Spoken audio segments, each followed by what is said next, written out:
Hello and welcome to Starting Points, where one thing leads to another. Here's an example. Last time I was sharing with you a book called The One Straw Revolution. It's a book about Japan and revolutionary ideas presented by one man who was observant of what he saw and also probably benefited by walking so that he could notice things. He had a long name, Fukuoka, and this book I want to show you that I was reminded of. The person here has a long name too. Her name is Tetsuko Kuroyanagi,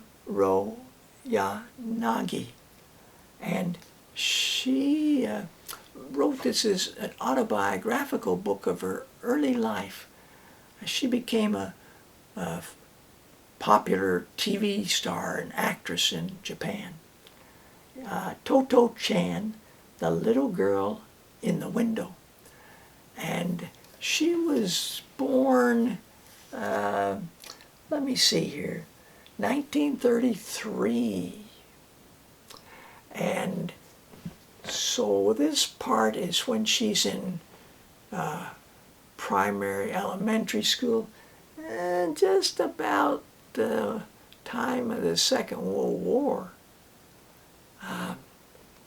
And they have, at the school she's attending, a farming garden teacher. Most unusual. More or less a visiting specialist who comes and after being introduced, they've set a project up. They've got a nice field, very pleasant place where they're going to work. And they have a part of a railway car was put there for storing the children's farming implements, such as spades and hoes. The half car had a peaceful look. The farming teacher told the children to get spades and hoes from the car and started them on weeding. He told them all about weeds, how hardy they were, how some grew faster than crops and hid the sun from them, how weeds were good hiding places for bad insects, and how weeds could be a nuisance by taking all the nourishment from the soil. He taught them one thing after another, and while he talked, his hands never stopped pulling out weeds. The children did the same. Then the teacher showed them how to hoe, how to make furrows, how to spread fertilizer, and everything else you had to do to grow things in a field, explaining as he demonstrated. And I'm thinking everything he's explaining was shown by Fukuoka to be untrue. But there we are. So I thought that was very interesting. The thing was that Fukuoka's book wasn't published until after that time. So really this farming teacher was teaching them the same things that had been thought of and practiced up till the revolution in farming. About the soil reminded me of this book. This is by Christine Olson, and I want to read a passage from you. Well, two passages. We're going for a forest canopy structure here. like a rainforest with high, medium, and low layers up to the canopy.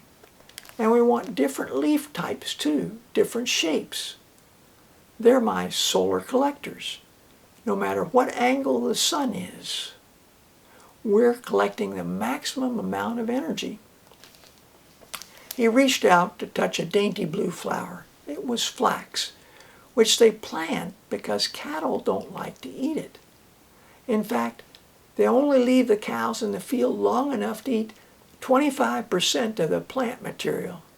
And yes, they eat the turnips, but just nibble at the radishes. The rest is stomped to the ground for the other herd. Brown reached for a sprig of buckwheat, which he and Paul planted because it scavenges phosphorus from the soil and makes it available to other plants. He pointed out the plants that had 8-foot roots and those with shallow ones. Just as they want the plants to fill up the space above the soil, they want the roots to occupy all areas of the soil profile below. That's biological tillage, Brown said.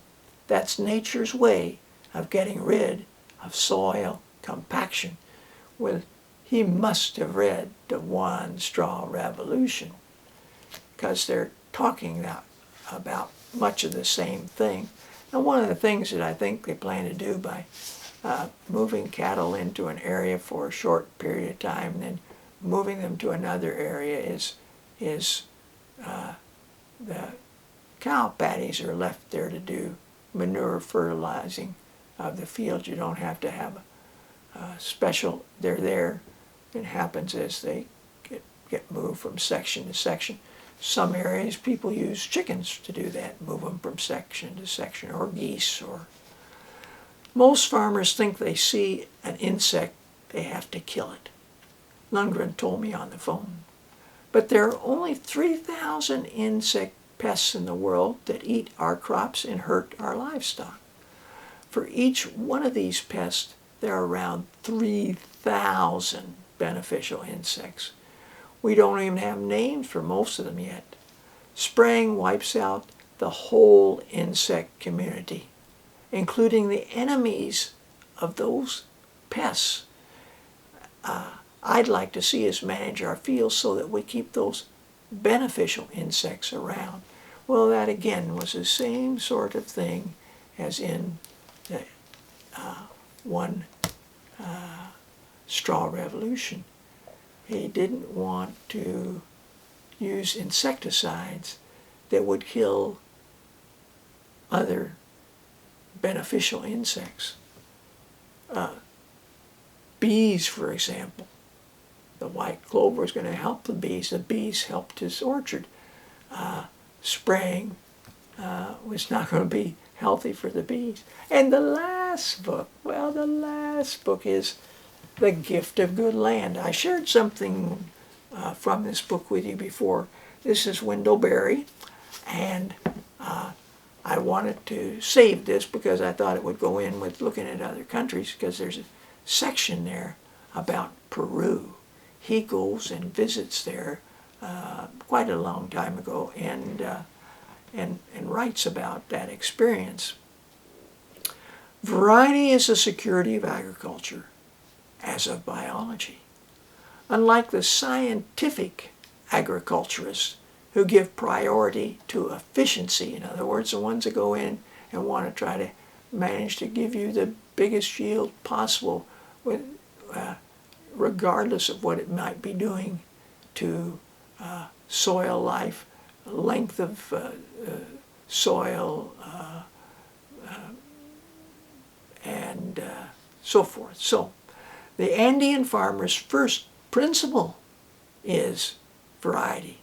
It is the ancient wisdom of putting the eggs into several baskets. In a season or a field in which one variety perishes, another or several others may thrive. And so the focus and the difficulty, as Steve worked, has been diversity. He recalled one field about the size of an ordinary living room in which he found 46 different potato varieties. Yeah, that old, don't put all your eggs in one basket. Don't put all your potatoes. Then he quotes something that people being pushed by outsiders to grow certain larger potatoes. This is both wrong in particular and in general. In particular, it assumes that there is only one native potato variety in a region where varieties are more numerous than anywhere else. Estimates range from well over 400 to more than 2,000. In general, it assumes conventionally but not readily that bigger is better. They're trying to get them to grow bigger potatoes, which the people, the indigenous people, don't like them. The potatoes don't, they taste too watery and they don't keep well. The peasants generally value numbers above size, since at high elevations, less time and heat is needed to thoroughly cook a small seed or tuber than a large one. Now, it doesn't mention that you could take the large one and cut it up into smaller pieces and boil it that way, but anyway. Steve Brush has recently informed me that the new commercial varieties also degenerate, probably because of a virus, in the sense that yield and potato size are reduced in successive plantings, so that new seed potatoes must be purchased every 1 to 3 years, a heavy expense for the farmers. Well, more food for thought. Who knows, we might get it all sorted out, and maybe it is all sorted out, but it doesn't seem like it's quite all sorted out yet, but people are working at it, and that's encouraging.